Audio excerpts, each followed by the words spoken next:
പുതിയൊരു സ്വാഗതം. ഇന്ന് വന്നിരിക്കുന്നത് ഗിറിൻ്റെ റിവ്യൂ ആണ് ഞാൻ ചെയ്യുന്നത്. റിവ്യൂ മാത്രമല്ല, ഈ പടം കണ്ടിട്ട് ഞാൻ 2-3 ദിവസമായി. ഇത് ഞാൻ എങ്ങനെ റിവ്യൂ ചെയ്യണമെന്നുള്ള ഒരു ആലോചനയിലായിരുന്നു. അങ്ങനെ ആലോചിച്ച് ഒരു തീരുമാനത്തിലെത്തി. അപ്പം ഞാൻ വിചാരിച്ച് ഈ ഒരു വർഷം പകുതി വർഷം കഴിഞ്ഞല്ലോ, ഇപ്പം ജൂൺ ആയില്ലയോ, പകുതി വർഷം കഴിഞ്ഞല്ലോ. അപ്പോൾ ഈ പകുതി വർഷത്തിൽ എത്ര സിനിമ നമുക്ക് ദുരന്തമായിട്ട് തോന്നിയിട്ടുണ്ട്. അങ്ങനെയുള്ളൊരു രീതിയിൽ വെച്ച് നോക്കിയപ്പം എല്ലാ സിനിമയും ഇപ്പം മലയാള സിനിമയിൽ ഇറക്കിയ എല്ലാ സിനിമയും കൂടെ വെച്ച് നോക്കിക്കഴിഞ്ഞിട്ട് ഏറ്റവും ദുരന്ത സിനിമ എല്ലാം കൂടെ വെച്ചൊരു റിവ്യൂ ചെയ്താലോ എന്ന് ആലോചിച്ച് അങ്ങനെ ചെയ്ത് നോക്കിയപ്പം ഏറ്റവും മുന്നിൽ നിൽക്കുന്ന ഒരു പടം എന്ന് പറഞ്ഞാൽ ഗിറാണ്. അതിന് മുമ്പേ ആണെങ്കിൽ നടികർ ഉണ്ടായിരുന്നു. നടികർ തലനാഴികയ്ക്ക് ഇടയ്ക്ക് രക്ഷപ്പെട്ട് 2ാം സ്ഥാനത്തായിട്ടുണ്ട്. ഇതിപ്പോൾ 1ാം സ്ഥാനത്തായിട്ടുണ്ട്. അപ്പോൾ ആ ഒരു രീതി വെച്ച് എല്ലാം കൊണ്ടും ഇതിനകത്തുള്ള അവതരിപ്പിച്ചേക്കുന്ന എല്ലാവരെയും കൊണ്ടും ഒരു റിവ്യൂ ചെയ്യാമെന്ന് വിചാരിച്ചു. അതാണ് ഈ വീഡിയോയുടെ അവതരിപ്പിക്കുന്നത്. എല്ലാവരും അവസാനം വരെ കാണണം. ഇതിനകത്ത് അവതരിപ്പിച്ചേക്കുന്ന ഈ സിനിമയിലുള്ള മിക്കവരെയും പറ്റി എനിക്ക് തോന്നിയ കുറച്ച് കാര്യങ്ങളാണ് ഞാൻ ഇതിനകത്ത് ഷെയർ ചെയ്യുന്നത്. എല്ലാവരെയും പറ്റി ഇതിനകത്ത് പറയുന്നുണ്ട്. അപ്പോൾ വീഡിയോ അവസാനം വരെ ഒന്ന് കാണണം. ചാനലൊന്ന് സബ്സ്ക്രൈബ് ചെയ്യണം. അപ്പോൾ വീഡിയോയിലോട്ട് പോകാം. നമ്മൾ പുതിയൊരു അവാർഡ് ആയിട്ടാണ് കൊടുക്കുന്നത്. Kerala disaster half year film award എന്നാണ് 2024. ഇങ്ങനെയാണ് നമ്മൾ ആ ഒരു അവാർഡിന് പേരിട്ടേക്കുന്നത്. അപ്പോൾ ഈ ഒരു അവാർഡ് വെച്ച് ആദ്യമേ ഓരോരുത്തർ ചെയ്ത ജോലിയെ വെച്ച് നമുക്കങ്ങോട്ട് തുടങ്ങാം. ദുരന്തം ഒന്നാമത്തെ അവാർഡ് കൊടുക്കുന്നത് ഏറ്റവും ഈ ജൂൺ വരെ ഉള്ളത് ഏറ്റവും ദുരന്ത സിനിമയ്ക്കുള്ള അവാർഡ് ഗിർ നേടിയിരിക്കുകയാണ്. ഗിർ എന്ന് പറഞ്ഞാൽ ഈ വർഷം ഇറങ്ങിയത് ഏറ്റവും ദുരന്ത സിനിമ, ഏറ്റവും ദുരന്തം എല്ലാം കൊണ്ടും. ഇതിൻ്റെ ഡയറക്ടർ 2ാമത്തെ അവാർഡ് കൊടുക്കാൻ പോകുന്നു. ഡയറക്ടർ ജയ് കെ റൈറ്റർ ഈ പുള്ളിക്കാണ് 2ാമത്തെ അവാർഡ് കൊടുത്തേക്കുന്നത്. ഇത് അറിയാം, ഇത് 2018 റിയലായിട്ട് ഇൻസിഡൻറ്റിനെ ആസ്പദമാക്കി തിരുവനന്തപുരം സൂവിൽ വന്ന ഒരു ചെറിയൊരു ടോപ്പിക്കിനെ എടുത്ത് ചെയ്ത ഒരു സിനിമയാണ്.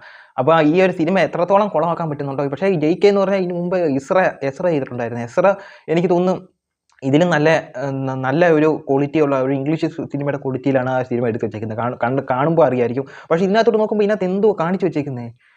ഒരു ഡയറക്ടർക്ക് എത്ര മോശമാകാൻ പറ്റുന്നു അത്രയും മോശമായിട്ട് ചെയ്തു വെച്ചിട്ടുണ്ട്. ഇതിനെക്കാട്ടിലും നല്ലോണം ഇപ്പം നിലവിൽ ഷോർട്ട് ഫിലിം ചെയ്ത് വെച്ചേക്കുന്ന ആൾക്കാർ ഇതിലും നല്ലോണം എനിക്ക് തോന്നുന്നു മേക്കിംഗ് ചെയ്യുമെന്ന് തോന്നുന്നു. അത്രയ്ക്കും മോശമായിട്ട് ഇത്രയും ഒരു വലിയൊരു സെറ്റപ്പ് ഉണ്ടായിട്ട് ഈ ഒരു രീതിയിൽ മോശമാക്കി വെച്ച് അങ്ങനെ ഏറ്റവും ദുരന്തം ഡയറക്ടർക്കുള്ള അവാർഡ് ജയ് കെക്ക് കൊടുക്കുന്നുണ്ട്. ജയ് കെ പറ്റി പിന്നെയും പറയാനുണ്ട്, നമുക്ക് വഴിയെ പറയാം. 3ാമത്തെ അവാർഡ് മികച്ച ദുരന്തം നടൻ.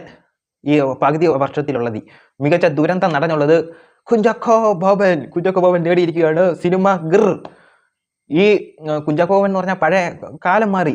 ഒരു രാഗമല്ലി വിടരുന്ന പോലെ ആ ഒരു കാലഘട്ടമല്ലേ. ഇപ്പോൾ പണിയെടുത്താലേ നിലനിൽക്കാൻ പറ്റത്തുള്ളൂ.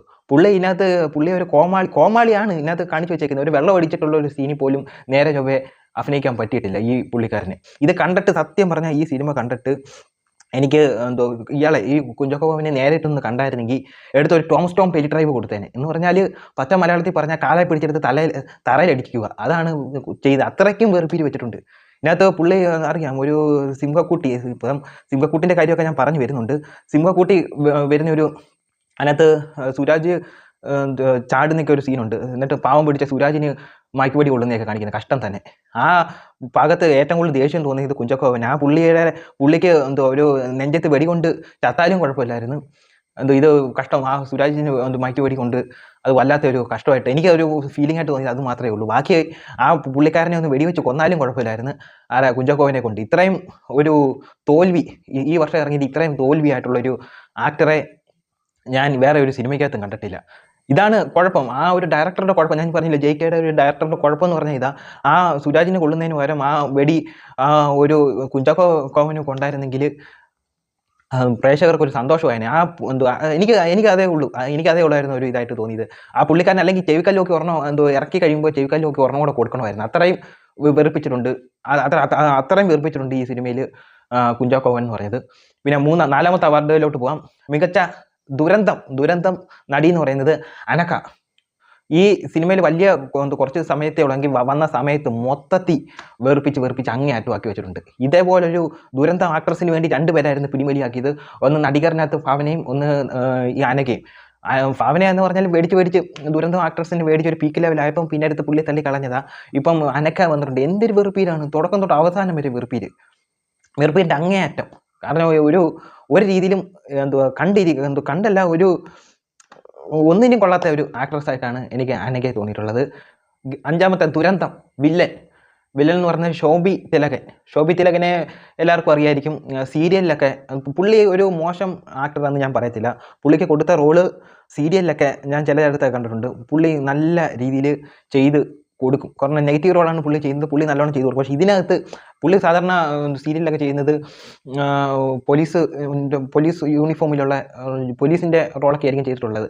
ഇപ്പം തുടക്കം തൊട്ട് ഞാൻ കണ്ടിടം തൊട്ട് പുള്ളി പോലീസ് യൂണിഫോമിൽ നിന്ന് ഇറങ്ങി ഞാൻ കണ്ടിട്ടില്ല. പക്ഷേ ഇതിനകത്ത് പുള്ളി വേറെ ഒരു രാഷ്ട്രീയക്കാരൻ്റെ റോളാണെന്ന് തോന്നുന്നു. പക്ഷേ അങ്ങേയറ്റം വെറുപ്പിച്ചിട്ടുണ്ട്. ഈ വർഷത്തെ ഇറങ്ങിയത് ഏറ്റവും ദുരന്തം വില്ലനുള്ള അവാർഡ് ശോഭി തിലകനാണ് കൊടുക്കുന്നത്. ദുരന്തം എന്ന് പറഞ്ഞാൽ അങ്ങേയറ്റം ദുരന്തം. ആറാമത്തെ ദുരന്തം അവാർഡ് എന്ന് പറഞ്ഞാൽ മികച്ച സഹനടൻ എന്ന് പറയുന്നത് ഇതിനകത്ത് അലൻസിയർ റോൾ ചെയ്തിട്ടുണ്ട്. അലൻസിയർ എന്ന് പറഞ്ഞാൽ മയക്കുവെടി വെക്കാൻ പറ്റുന്ന ഒരു പുള്ളിക്കാരനായിട്ടാണ്.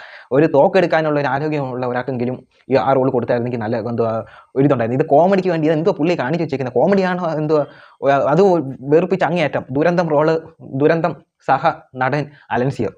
ഇനി അടുത്ത നോക്കാം, ദുരന്തം സഹനടി മഞ്ജു മഞ്ജു ചേച്ചിക്ക് ഇതേപോലെ ഉള്ള ഒരു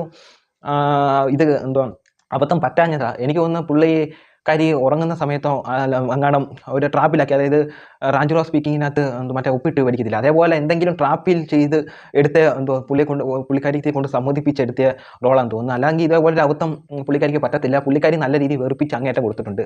ഇതിന് മുമ്പ് ഹോമിനകത്തും ഫാലിമിക്കകത്തും ഒക്കെ നോക്കുകയാണെങ്കിൽ ഒരു അമ്മ ക്യാരക്ടർ, നമ്മളുടെയൊക്കെ ഒരു അമ്മയുടെ കൂട്ടൊക്കെ ഉള്ള ഒരു റോള് ചെയ്ത് നമുക്കൊണ്ടൊരു ഇഷ്ടം തോന്നിയിട്ടുണ്ടായിരുന്നു. പക്ഷെ ആ ഒരു ഇഷ്ടം ഇതിനകത്തൂടെ പോയെന്ന് ഞാൻ പറയത്തില്ല, പക്ഷേ ഇതിനകത്തൂടെ ദുരന്തം ആക്കി കൊടുത്തിട്ടുണ്ട് മഞ്ജു പിള്ള. പിന്നെ മികച്ച സഹനടൻ ഇൻ ജൂറി രമേശ് പിഷാരടി ആണ് ഇതിനകത്ത് മികച്ച സഹനടൻ ഇൻ ജൂറി എന്ന് പറയുന്നത് രമേശ് പിഷാരടി. ഇതിനകത്ത് ഒരു ക്യാമറ ഒരു മീഡിയ കാരനായിട്ടാണ് ഇതിനകത്ത് വന്ന് കുറച്ച് സമയം ഉള്ളെങ്കിലും അങ്ങേയറ്റം വെറുപ്പിച്ചിട്ട് പുള്ളിക്കാരനും പോയിട്ടുണ്ട് രമേശ് പിഷാരടി. കൊടുത്ത ഒരു കാര്യം പറയുമ്പോൾ മ്യൂസിക് ഡയറക്ടർ ഇതിനകത്ത് 3 പേരാണ് ഇതിനകത്ത് മ്യൂസിക് ഡയറക്ടർ ചെയ്തിരിക്കുന്നത്. അങ്ങേയറ്റം ദുരന്തം മ്യൂസിക് ആൻഡ് BGM, ഒരു വകയ്ക്കും കൊള്ളാത്ത മ്യൂസിക്. എന്നാ സൂപ്പറാന്ന് പറയുന്ന ഒരു മ്യൂസിക്കാണ്. ഞാൻ അത് ഒന്നും പറയുന്നില്ല. അത് കഴിഞ്ഞിട്ട് ലൊക്കേഷൻ എന്ന് പറഞ്ഞാൽ ഇതിനകത്ത് കൂടുതലും തിരുവനന്തപുരം ലൊക്കേഷനാണ് ഇതിനകത്ത് കാണിച്ചേക്കുന്നത്. ഇത് തിരുവനന്തപുരം സൂ ആണോ? എനിക്ക് തോന്നുന്നില്ല തിരുവനന്തപുരം സൂ ആണ്. തിരുവനന്തപുരത്തിൻ്റെ ആ സൂവിൻ്റെ ഒരു ഫ്രണ്ട് ഭാഗം മാത്രമുണ്ട്. ബാക്കി ഇത് തിരുവനന്തപുരം ആണെന്ന് എനിക്ക് തോന്നുന്നില്ല.